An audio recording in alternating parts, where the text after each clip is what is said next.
Hello. A story which hit the headlines earlier this week, and that's the last week in January, first week in February, was news that scientists had, with the help of a brain scanner, managed to communicate with a man who'd been considered clinically brain dead for over 5 years.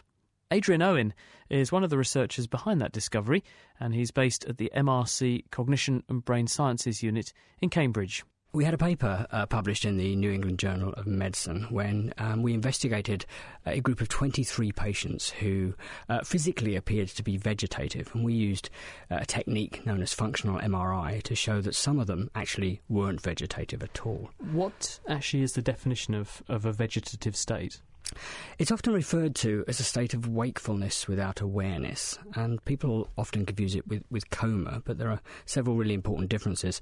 Coma patients will appear to you or I to be asleep, whereas vegetative patients very often have sleep-wake cycles. They'll open their eyes, they'll appear to look around the room, but crucially they won't show any responses to any form of external stimulation. So they won't actually, fixate on a relative, and they won't actually respond if you walk into the room.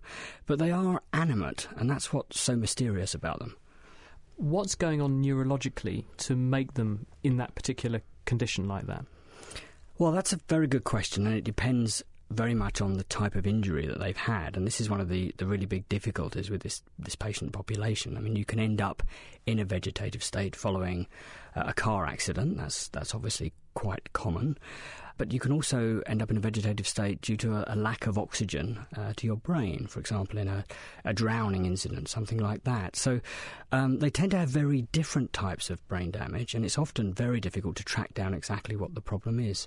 So in order to make a diagnosis of this patient is in a vegetative state, what sorts of questions would a neurologist ask, or what sorts of assessments would they make in order to reach that conclusion? Well, the central point is that there should be no evidence of any awareness, and that's actually quite tricky if you think about it, because it means that it's a diagnosis that's made largely on the lack of evidence that the patient is aware.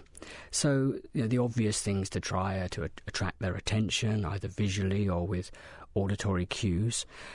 Essentially, if the patient shows no signs of awareness yet, wakes up, opens their eyes, has preserved sleep-wake cycles and preserved basic reflexes, then the assumption will be that they are vegetative, and what usually follows from that is that they are assumed to be unaware.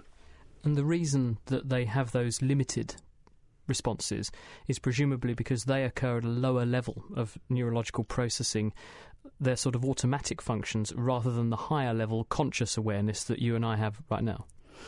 Well, that's the assumption, and I think for the most part it's probably true. I mean, it's probably a reasonable assumption to make. We're very interested in a group of patients that appear to slip through the net. So there's a dissociation between their physical appearance and what might actually be going on in their head.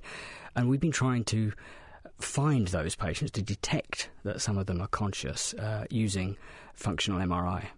So could you talk us through the set of experiments you actually did to reach this, really what we would describe as quite a dramatic finding? Yeah, well, the idea is, if you take on board that some of these patients have, no motor outputs at all, they can't speak, they can't move, but might actually be there, if you like, conscious inside their heads, then the idea we had a few years ago is that they should be able to perform various imagery tasks, mental imagery tasks that we can all do very easily. So we had the patients imagine they were moving their arms around vigorously, and the way we encouraged them to do that was to ask them to imagine playing a game of tennis.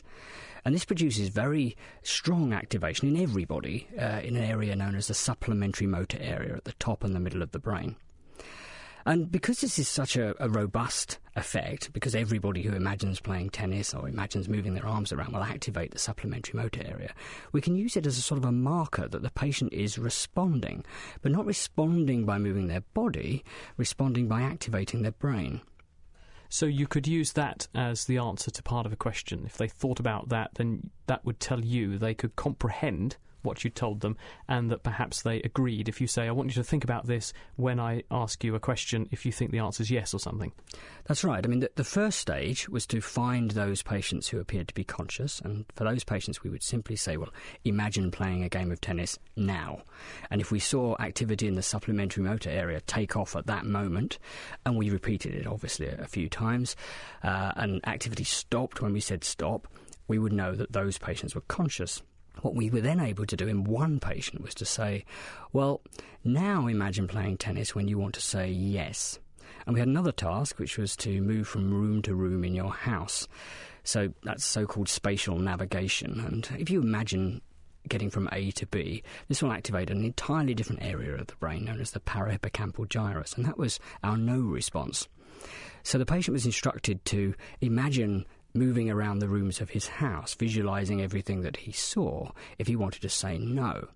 And that way we could ask him simple yes or no questions, such as, have you got any brothers and sisters? Things that we wouldn't know, but we could nevertheless verify independently afterwards. And it turns out he was able to do this. It's extraordinary to think this person is effectively locked into his body, has been written off, if you like, as a vegetative patient, but was presumably aware for 5 years in hospital, being able to understand and comprehend at least a proportion of the conversations being had around him, but had no means of getting that information out until you put him in a brain scanner. Yes, it is. Well, of course, this is early days, and it's not possible to know that he was aware for that whole period of time. I mean, it is also possible that, he had recovered at around about the time of the scan. He'd recovered consciousness. That seems unlikely. It does seem very probable that he may well have been conscious for a good proportion of that time. And we'll only really know whether that's true when we start to scan more patients in this situation and we find more patients who can do it, and we can start to ask them more probing questions like that one. How long have you been in this situation?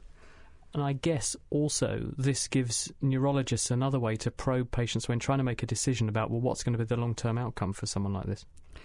It is. I mean, it gives us another tool. And I should say this is not going to apply to all or even the majority of vegetative patients. I mean, many of the patients in our sample didn't produce any responses at all. And, I think, we haven't changed the diagnosis of vegetative state. Those patients will remain. I think what we've done is we've come up with an additional tool that can be used to detect that subset of patients that slip through the net that physically appear to be entirely vegetative, yet if you can get inside their heads with fMRI, they can tell you that they are not, and in fact they're conscious. And so far in one case, and I hope in many more cases in future, we'll be able to allow them to actually tell us a little bit about their situation by answering yes or no questions in this way. Adrian Owen, who is a researcher with the MRC Cognition and Brain Sciences Unit in Cambridge.